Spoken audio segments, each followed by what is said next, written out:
Alice in Wonderland, Chapter 6, Part 2.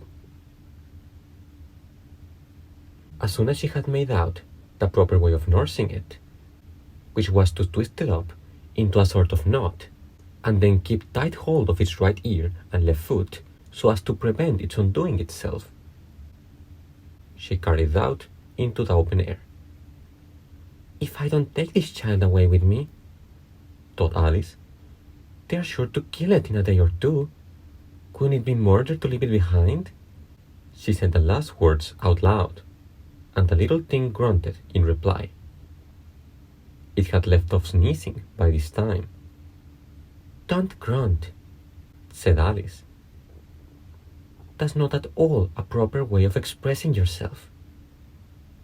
The baby grunted again, and Alice looked very anxiously into its face to see what was the matter with it. There could be no doubt that it had a very turned-up nose, much more like a snout than a real nose. Also, its eyes were getting extremely small for a baby. Altogether, Alice did not like the look of the thing at all. "But perhaps it was only sobbing," she thought, and looked into its eyes again to see if there were any tears. No, there were no tears. "If you're going to turn into a pig, my dear," said Alice seriously, "I'll have nothing more to do with you. Mind now." The poor little thing sobbed again, or grunted. It was impossible to say which. And they went on for some while in silence. Alice was just beginning to think to herself, "Now what am I to do with this creature when I get it home?" when it grunted again, so violently that she looked down into its face in some alarm. This time there could be no mistake about it. It was neither more nor less than a pig, and she felt that it would be quite absurd for her to carry it further. So she set the little creature down and felt quite relieved to see it trot away quietly into the wood. "If it had grown up," she said to herself, "it would have made a dreadfully ugly child, but it makes rather a handsome pig, I think." And she began thinking over other children she knew who might do very well as pigs, and was just saying to herself, "If one only knew the right way to change them," when she was a little startled by seeing the Cheshire cat sitting on a bough of a tree a few yards off. The cat only grinned when it saw Alice. It looked good-natured, she thought. Still, it had very long claws and a great many teeth, so she felt that it ought to be treated with respect. "Cheshire Puss," she began, rather timidly, as she did not at all know whether it would like the name.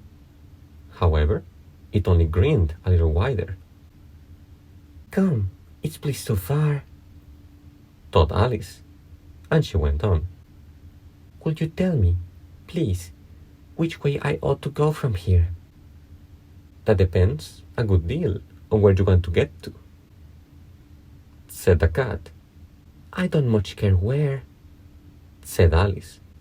"Then it doesn't matter which way you go," said the cat. "So long as I get somewhere," Alice added as an explanation. "Oh, you are sure to do that," said the cat, "if you only walk long enough." Alice felt that this could not be denied, so she tried another question. "What sort of people live about here?"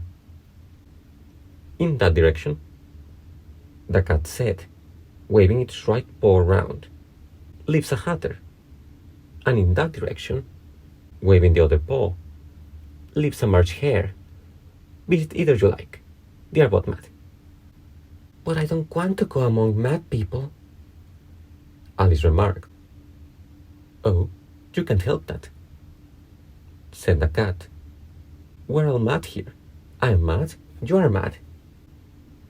How do you know I am mad? Said Alice. You must be, said the cat, or you wouldn't have come here. Alice didn't think that proved it at all. However, she went on. And how do you know that you are mad? To begin with, said the cat, a dog's not mad. You grant that?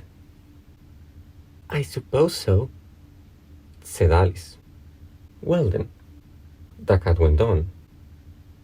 You see, a dog growls when it's angry and wags its tail when it's pleased. Now, I growled when I'm pleased and wag my tail when I'm angry. Therefore, I'm mad. I call it purring, not growling, said Alice. Call it what you like, said the cat. Do you play croquet with a queen today? I should like it very much, said Alice. But I haven't been invited yet. You'll see me there, said the cat, and vanished.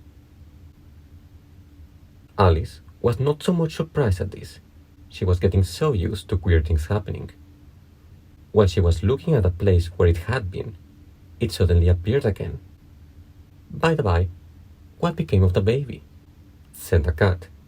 I'd nearly forgotten to ask. It turned into a fig, Alice quietly said, just as if it had come back in a natural way. I thought it would, said the cat, and vanished again. Alice waited a little, half expecting to see it again, but it did not appear. And after a minute or two, she walked on, in the direction in which the marsh hare was said to live. I've seen hatters before, she said to herself. The marsh hare will be much the most interesting.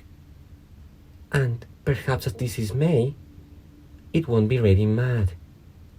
At least not so mad as it was in March. As she said this, she looked up, and there was the cat again, sitting on a branch of a tree. Did you say pig or fig? Said the cat.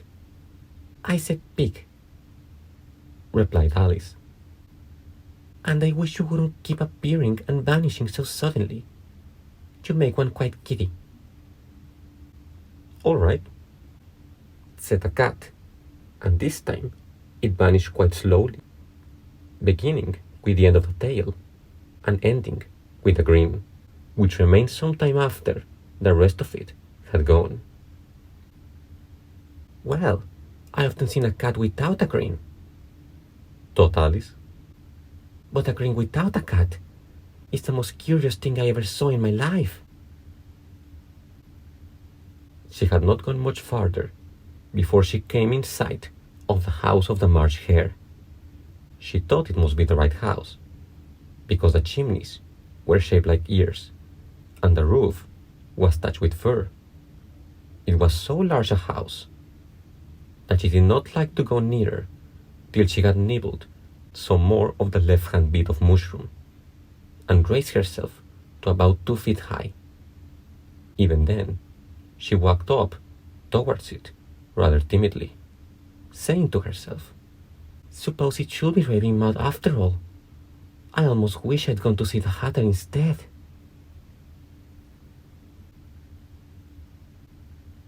Thanks for listening.